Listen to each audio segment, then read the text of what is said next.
Hello, my research topic that I'm interested in is sentinel event reduction. Sentinel event meaning inside healthcare hospitals. A sentinel event is something that happens such as a suicide, accidental overdose, medication errors, um, the various health risks that may happen within a hospital that potentially could have been prevented, is what I mean by a sentinel event.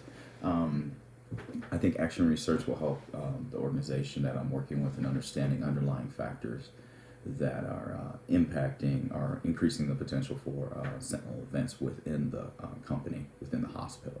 The hospital itself is a mental health hospital that has been around since the 1960s, 1970s.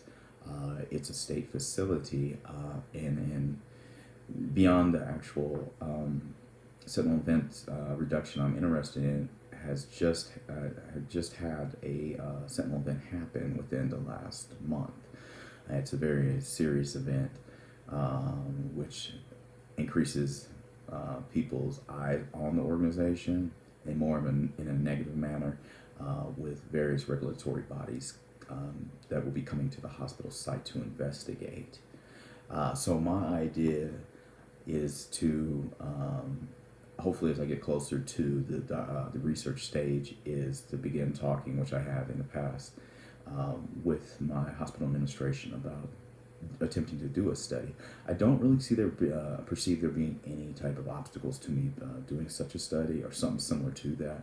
The only real potential obstacle I could really see is that this being a government agency, red tape, a lot of times even having findings or finding out about things that could help with harm reduction or reduction of those sentinel events does not necessarily mean whatever the data you find or whatever evidence you find that could potentially help the hospital will actually be implemented. Unfortunately, many times when it comes to government hospitals, government agencies, it's a little bit different than for-profit hospitals, in that for-profit hospitals either sink or swim in regards to profits. With government agencies, it's taxpayer money, and a lot of times it's reactive instead of proactive. So right now, the organization is in the reactive stage of dealing with an actual sentinel event that most likely could have been prevented. So that's the only real obstacle I could see more so, and it could be that. But if the findings were correct, or I found some evidence of certain things that could be done to reduce for harm reduction and prevention of sentinel events, it doesn't mean that could not be applied to other hospitals that may be in similar situations. I think action research, one of the most important things that will help me um, bring the stakeholders on topic with the subjects that I want to study, make them invest their time in what I want to study, and help them really understand the message or understand the themes of the research. And I think most definitely because it is something that truly hits home with them, being that there was actually a sentinel event. But I think more importantly, when it comes to the healthcare professionals, the direct care staff, by having them participate in action research and being active participants in it, I think the research can be done a lot better. As a researcher, it will help me have a better viewpoint of those that are actually involved or actually see things at the ground level as it relates to sentinel events. So I think that's one thing that's really important with action research.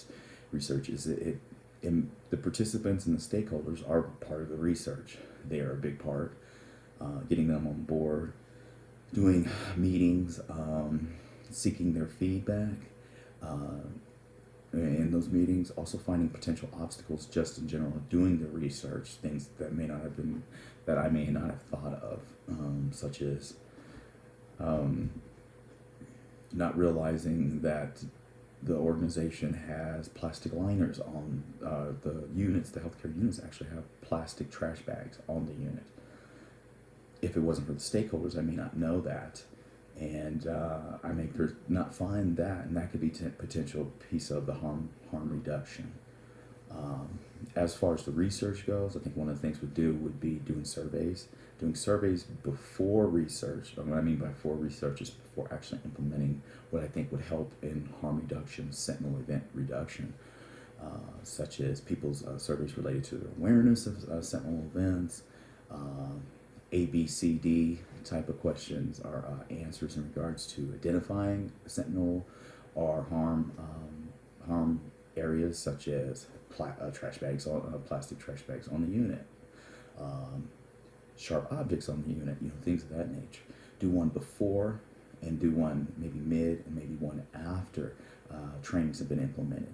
And then what I'd like to do is look after I've talked to the stakeholders and have the stakeholders involved, create the type of trainings that the kind of trainings that will help people in recognizing sentinel events, recognizing things that could help in harm reduction, but not only that, being proactive in looking around their environment and seeking out areas that, hey, we maybe need to change this. This may not be good for our patients, type of area. So I'd like to do trainings in the beginning, possibly in the middle part of the research, and then one at the end after trainings have been implemented among all the staff or the study healthcare unit, psychiatric unit.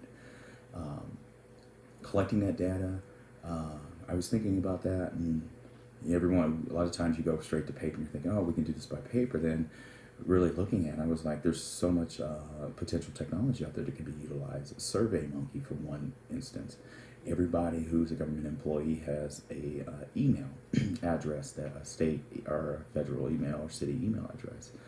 And SurveyMonkey, setting it up through SurveyMonkey, would be excellent because most government employees have to check their emails. That's how a lot of information is passed on to different people. A lot of trainings are discussed, and dates and everything provided. So sending out emails and doing SurveyMonkey links may be a better way. And plus, the data is right there in front of you. From you open the survey, you have a certain time frame that you want to keep it open and trying to get maximum amount of participation while also promoting it to stakeholders to participate. And that be during meetings, during trainings, etc. But then you get the data that you need pretty easily. And I think that's one area to use. You can use SurveyMonkey. There was another one called they had that was Quality Pro. I had not really heard of, and I looked. I had to research it a little bit, and it's a quality one too. And I think that one would really help. Also, too, depending if it's SurveyMonkey or Quality Pro. There was a variety of others, but those were the bigger ones that I saw. And also, I think not just surveys, potentially also tying in maybe exams, not exams, but more like quizzes for people. Same thing, up before, maybe a middle part of the research, and then an end part after the training has been completed. And semi-annual or annual training has been implemented for all staff in harm reduction and sentinel event reduction. So that's another area. Taking that data and putting it together, and still trying to figure out how to implement, how I go about doing the quantitative piece of it, because I wouldn't want just a qualitative study. I'd want to have a little more validity, so I'd like to have a quantitative also part of it, like a mixed method approach to it. So that I would have to look a little bit further into and decide how I would want to integrate both of them. But I'm sure it's possible. It's just maybe I'm not thinking about it correctly right now. I'd also, if the quantitative piece, I'd most likely use like the statistical package for social science, SPSS, which everyone knows is the SPSS, and to get that data together. I think the study would be really good for the organization. I think the study would be really good for mental health hospital settings, especially in the long run. And that's actually the research I'm interested in. Thank you. Have a good day.